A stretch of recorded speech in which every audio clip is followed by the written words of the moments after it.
ಧನುಸ್ಸು ರಾಶಿ ಸಾಲ ಮಾಡೋದ್ರಿಂದ ವ್ಯಾವಹಾರಿಕವಾದಂತಹ ಸಮಸ್ಯೆ ದೂರವಾಗ್ತಕ್ಕಂಥದ್ದು. ಅಂದ್ರೆ ಸಾಲ ಮಾಡಿದ್ರೆ ವ್ಯವಹಾರದ ಸಮಸ್ಯೆ ತೀರ ಹೋಗ್ಬಿಡುತ್ತಾ? ಆ ರೀತಿ ಎಲ್ಲ ಅಪಾರ್ಥಗಳನ್ನು ಮಾಡಿಕೊಳ್ಬಾರ್ದು. ನೀವು ಮಾಡ್ತಕ್ಕಂತಹ ಸಾಲ ವ್ಯವಹಾರಕ್ಕೆ ಪೂರಕವಾಗಿದ್ದು ಅದು ನಿಮಗೆ ಅನುಕೂಲವನ್ನ ಮಾಡಿಕೊಡುತ್ತೆ.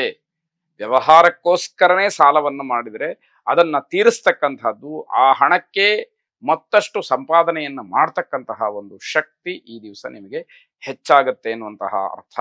ಮಾನಸಿಕವಾದಂತಹ ಅತೃಪ್ತಿಯಿಂದ ನೀವು ಹೊರಕ್ಕೆ ಬರಲಿಲ್ಲ, ತೊಂದರೆ ಆಗುತ್ತೆ. ಮನಸ್ಸಿನಲ್ಲಿ ಮೊದಲು ಸಮಾಧಾನ ಇರಬೇಕು.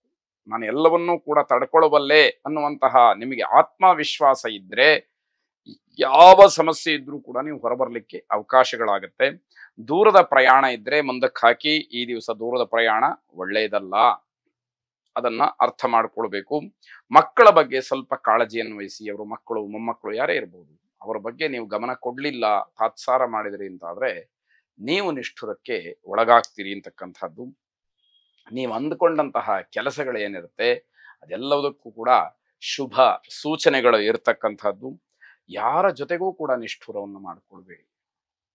ಯಾರು ಏನೇ ಮಾತಾಡ್ಲಿ ನೀವು ನಗನಗ್ತಾ ಇರತಕ್ಕಂಥದ್ದು ನಿಮಗೆ ಕ್ಷೇಮವಾಗುತ್ತೆ. ತಾಳ್ಮೆ ಇದ್ರಂತೂ ಬಹಳ ಒಳ್ಳೆಯದಾಗುವಂಥದ್ದು. ವಿಷ್ಣು ಸಹಸ್ರನಾಮವನ್ನ ಮತ್ತೆ ಮತ್ತೆ ಕೇಳಿ. ಶುಭವಾಗಿ. ಮಕರ ರಾಶಿ ಸಾಂಸಾರಿಕವಾದಂತಹ ವಿಚಾರದಲ್ಲಿ ಸ್ವಲ್ಪ ಗಮನ ಹರಿಸಿ.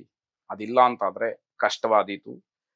ಕಡಿಮೆ ಸಮಯದಲ್ಲಿ ಉತ್ತಮವಾದಂತಹ ಫಲಿತಾಂಶಕ್ಕೆ ಅವಕಾಶ ಇದೆ. ಯಾವುದೇ ಕೆಲಸ ನಿಮ್ಮ ಶ್ರಮ ಕಡಿಮೆ, ಉತ್ತಮವಾದಂತಹ ಫಲಿತಾಂಶ, ಅಥವಾ ಹಣ ಹೂಡಿಕೆ ಕಡಿಮೆ, ದೊಡ್ಡದಾದಂತಹ ಲಾಭ, ಇದೆಲ್ಲದಕ್ಕೂ ಇವತ್ತು ಅವಕಾಶಗಳಿರತಕ್ಕಂಥದ್ದು.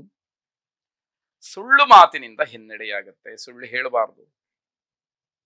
ಯಾವುದೋ ಒಂದು ಖುಷಿಯಲ್ಲಿ, ಯಾವುದೋ ಉತ್ಸಾಹದಲ್ಲಿ ಸುಳ್ಳನ್ನು ಹೇಳಿದಿರಿ ತೊಂದರೆ ಮಾಡ್ಕೊಳ್ತೀರಿ ಅನ್ನುವಂಥದ್ದು ಅರ್ಥ. ಕೆಲಸದ ಶೈಲಿಯನ್ನ ಬದಲಾವಣೆ ಮಾಡ್ಕೊಳ್ಳಿ. ಆಗ ಅದು ನಿಮಗೆ ಇನ್ನಷ್ಟು ಮತ್ತಷ್ಟು ಲಾಭವನ್ನ ಅಥವಾ ಸಮಾಧಾನವನ್ನ ಕೊಡ್ತಕ್ಕಂಥದ್ದಾಗತ್ತೆ. ಸಮಾಜದಲ್ಲಿ ಕೆಲವು ಆಕ್ಷೇಪಣೆಗಳಿಗೆ ಒಳಗಾಗ್ತೀರಿ. ನೀವು ಆಡ್ತಕ್ಕಂತಹ ಮಾತು, ಸಮಾಜಮುಖಿಯಾಗಿ ಕೊಡ್ತಕ್ಕಂತಹ ಸಂದೇಶ, ಇದೆಲ್ಲ ಇದಕ್ಕೆ ಕಾರಣ ಆಗಬಹುದು ಅಂತಕ್ಕಂಥದ್ದು.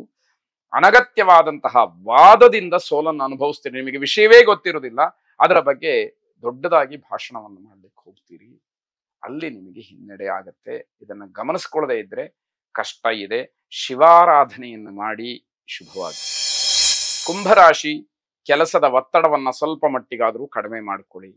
ಆಗ ನೀವು ಮಾಡುವಂತಹ ಕೆಲಸಕ್ಕೆ ನ್ಯಾಯವನ್ನು ಒದಗಿಸಬಹುದು. ಕೆಲಸದ ಗುಣಮಟ್ಟವನ್ನ ಕಾಪಾಡಿಕೊಳ್ಳಬಹುದು. ಪ್ರತಿಭೆಗೆ ತಕ್ಕ ಪ್ರತಿಫಲ ಇಲ್ಲ ಅಂತ ಹೇಳಿ ಬೇಸರ ಮಾಡ್ಕೊಳ್ತೀವಿ. ಕೆಲವು ಸಂದರ್ಭಗಳಲ್ಲಿ ಹಾಗಾಗತ್ತೆ. ತಾಳ್ಮೆಯಿಂದ ಮುಂದುವರೆದ್ರೆ ಇವತ್ತಲ್ಲ ನಾಳೆ ನಿಮ್ಮ ಪ್ರತಿಭೆಗೆ ಪುರಸ್ಕಾರ ಸಿಕ್ಕೇ ಸಿಕ್ಕತ್ತೆ ಅನ್ನುವಂತಹ ನಂಬಿಕೆ ಇರಲಿ. ಹಣಕಾಸಿನ ವಿಚಾರದಲ್ಲಿ ಸಮಸ್ಯೆಯನ್ನು ಮಾಡ್ಕೊಳ್ತೀರಿ. ಇವೆಲ್ಲ ಸ್ವಯಂಕೃತ ಅಪರಾಧಗಳು. ನಿಮ್ಮ ಯೋಗ್ಯತಾನುಸಾರವಾಗಿ ಆದಾಯ ಬಂತ, ನೀವು ನಿಮ್ಮ ಕೆಲಸಗಳನ್ನ ಮಾಡಿ ಸುಮ್ಮನಿರ್ಬೇಕೇ ಹೊರತು ಬೇಡದೇ ಇರತಕ್ಕಂತಹ ವ್ಯವಹಾರಕ್ಕೆ ಮುಂದಾದಾಗ ಈ ಸಮಸ್ಯೆಗಳನ್ನ ಅನುಭವಿಸಿಯೇ ತೀರಬೇಕಾಗತ್ತೆ.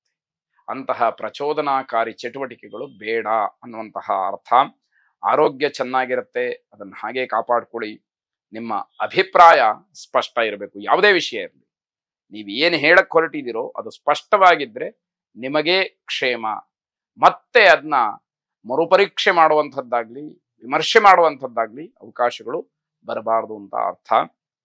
ಬೇಡದೇ ಇರತಕ್ಕಂತಹ ನಿರ್ಧಾರ ಭವಿಷ್ಯಕ್ಕೆ ಮಾರಕವಾಗುತ್ತೆ.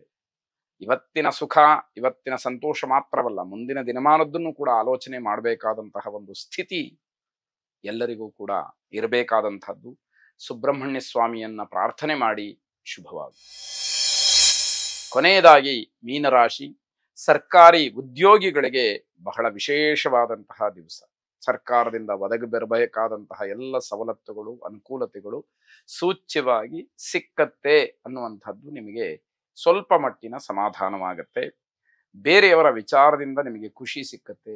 ಯಾರಿಗೋ ಏನೋ ಒಳ್ಳೆಯದಾಯ್ತು ಅಥವಾ ಯಾರೋ ಏನೋ ಸಿಹಿ ಸುದ್ದಿಯನ್ನ ನಿಮ್ಮ ಹತ್ರ ಹಂಚಿಕೊಂಡ್ರು ಅಂತಂದ್ರೆ ನೀವು ಕೂಡ ಸಂತೋಷ ಪಡ್ತೀರಿ. ಅದು ಮಾನಸಿಕವಾಗಿ ಒಳ್ಳೆಯದೇ. ಸಂಬಂಧಿಕರ ಸಮಸ್ಯೆ ನಿಮಗೂ ಕಾಡುತ್ತೆ. ನಿಮ್ಮ ಬಂಧುಗಳು ಏನೋ ಸಮಸ್ಯೆಯಲ್ಲಿರ್ತಾರೆ, ಅವರು ಆ ಸಮಸ್ಯೆಯನ್ನು ನಿಮ್ಮ ಹತ್ರ ಹಂಚಿಕೊಂಡಾಗ ನೀವೇನೋ ಅನಿವಾರ್ಯವಾಗಿ ಸಹಾಯವನ್ನ ಮಾಡ್ಬೇಕಾಗತ್ತೆ, ಇಲ್ಲ ಅವರ ಒಂದು ಸಹಾಯಕ್ಕೆ ನಿಲ್ಲಬೇಕಾಗತ್ತೆ, ಅದು ನಿಮಗೂ ಸಮಸ್ಯೆಯಾಗಿ ಪರಿಣಮಿಸುವಂಥದ್ದಾಗತ್ತೆ. ವ್ಯಾವಹಾರಿಕವಾಗಿ ಪ್ರಗತಿ ಇದೆ, ಅದು ಸಮಾಧಾನದ್ದು.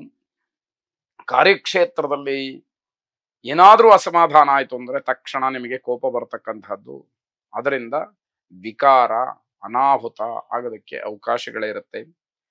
ಜೀವ ಭಯ ನಿಮ್ಮನ್ನ ಕಾಡಬಹುದು, ಜಾಗ್ರತೆಯನ್ನು ವಹಿಸಿ. ನನ್ನ ಜೀವಕ್ಕೆ ಏನಾಗ್ಬಿಡುತ್ತೋ, ಯಾವ ಕ್ಷಣದಲ್ಲಿ ಏನೋ ಅನ್ನುವಂತಹ ಆತಂಕದಲ್ಲಿ ಈ ದಿವಸ ನೀವು ಓಡಾಟವನ್ನು ಮಾಡ್ತೀರಿ, ಬದುಕ್ತೀರಿ ಅಂತಕ್ಕಂಥದ್ದು ಮುಖ್ಯವಾಗುತ್ತೆ. ಗಣಪತಿಯನ್ನ ಪ್ರಾರ್ಥನೆ ಮಾಡಿ, ಎಲ್ಲವೂ ಕೂಡ ನಿರ್ವಿಘ್ನವಾಗಿ ನಡೀಲಿ ಅಂತ. ಶುಭವಾಗಲಿ.